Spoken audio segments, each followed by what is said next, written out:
It is the turmoil in the state of Andhra Pradesh which brings TDP General Secretary Nara Lokesh to the national capital. Mr.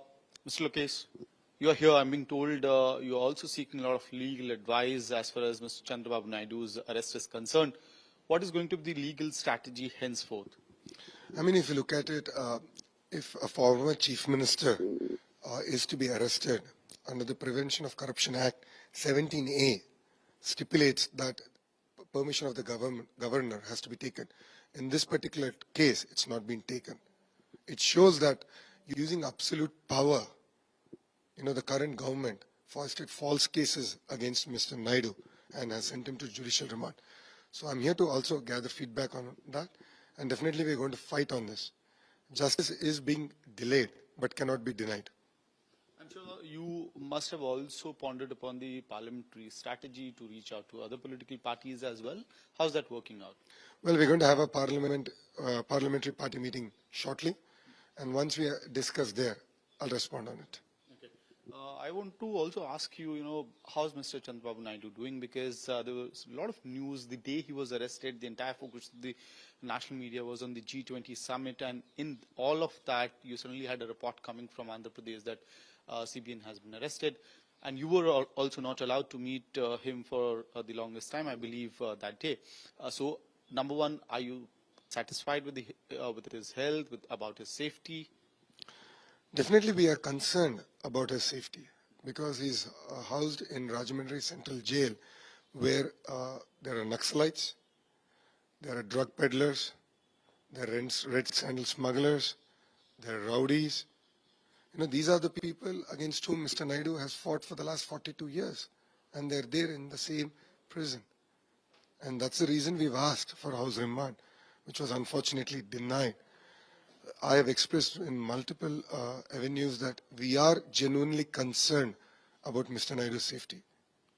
You're saying you're genuinely concerned about his safety, but the court is not, agreeing to the grounds that you're saying, arguing about. That's why I said justice is being delayed.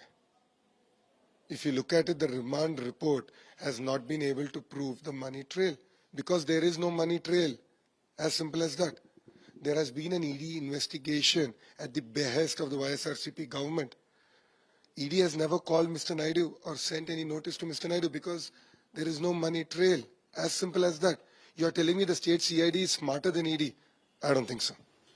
You are saying there's no case here, there's no money trail here, but the YSRCP sources keep on claiming that they have a very watertight case against your father. How do you respond to that? You just said it. Claim. Where's the evidence? You can't go on a legal battle on a claim. I have evidence to prove that the project was not only implemented in Andhra Pradesh, but 6 other states.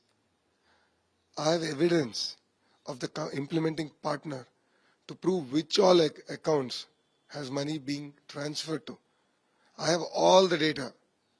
I have all the documents from my side. I also have a document which clearly which shows that there was a delegation from Andhra Pradesh government that went saw the project in the state of Gujarat, were impressed, and then a secretary approved on record payment to the partner. So where is Mr. Naidu in all this? There's not even a signature of Mr. Naidu on this.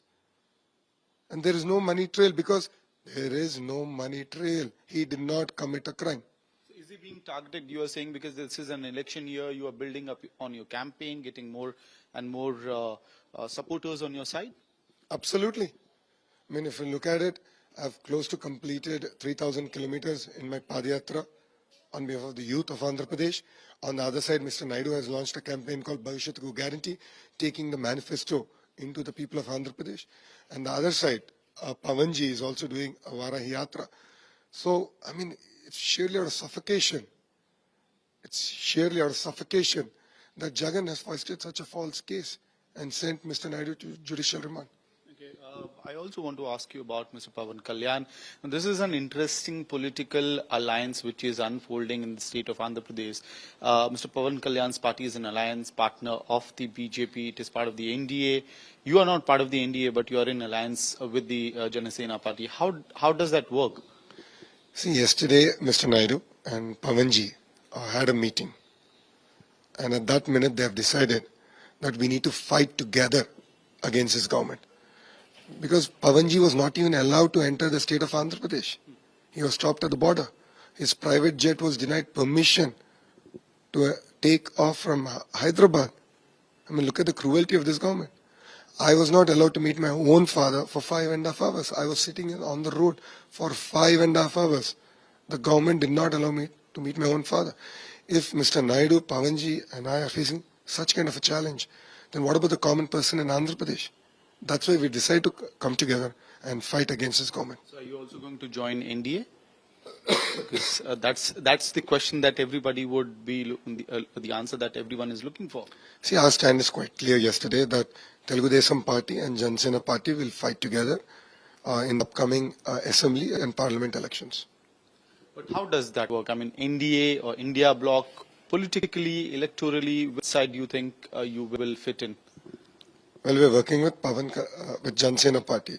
So Telugu Desam and Jan Sena Party together will fight this election. Assembly and Lok Sabha elections as well. Both together. So are you willing to join hands with the BJP as well? That's something for Mr. Naidu to decide. He is a party president and he will decide on it. Thanks.